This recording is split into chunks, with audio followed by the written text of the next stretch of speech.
So the next exercise in the decoaptation is to work on our hip flexor. Even though it's not decoapting any vertebra, again, it's the same concept where we're putting our body in a certain position where we have the opportunity to stretch the fascia and have an impact on whatever the particular area we're doing on that stretch. This one happens to be the psoas.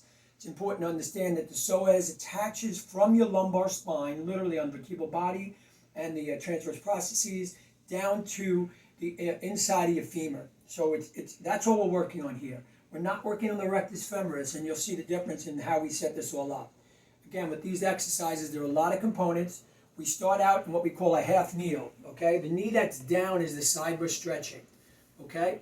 So step one, well, two things you got to remember throughout. We have to maintain a chin tuck throughout, and we're going to have to contract our core very strongly and our glutes very strongly.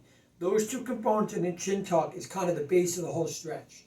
I'm going to release those for a second to get us into the whole position. So step one, we're going to put our opposite arm on our thigh, which allows a side bending away of the side I'm stretching. Okay, so that's step one. Step two will be my arm on the side of stretch. It's going to be straight out.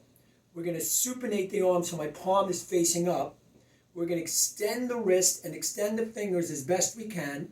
And we're going to have, when we ultimately do the action, our arm is going to be moving away from our body, but our body is not coming with it. We're just getting that arm out there, increasing the tension in the fascia.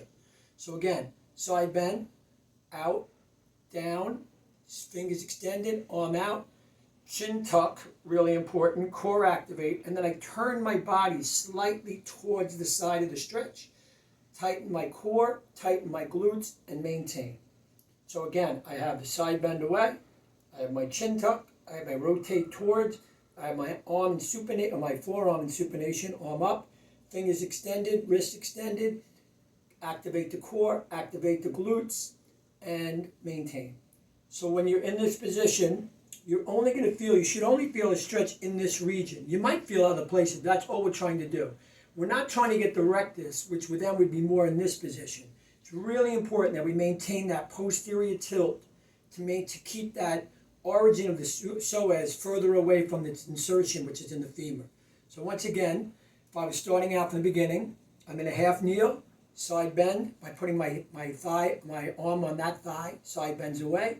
I have my chin tuck, I have my core activation, I have my glutes contracted, arm out, supinate, wrist extension, finger extension, arm going away. Again, make sure I have all those components. I'm rotating towards, and I'm chin tucking and holding. On each out breath, check your components to make sure everything is there.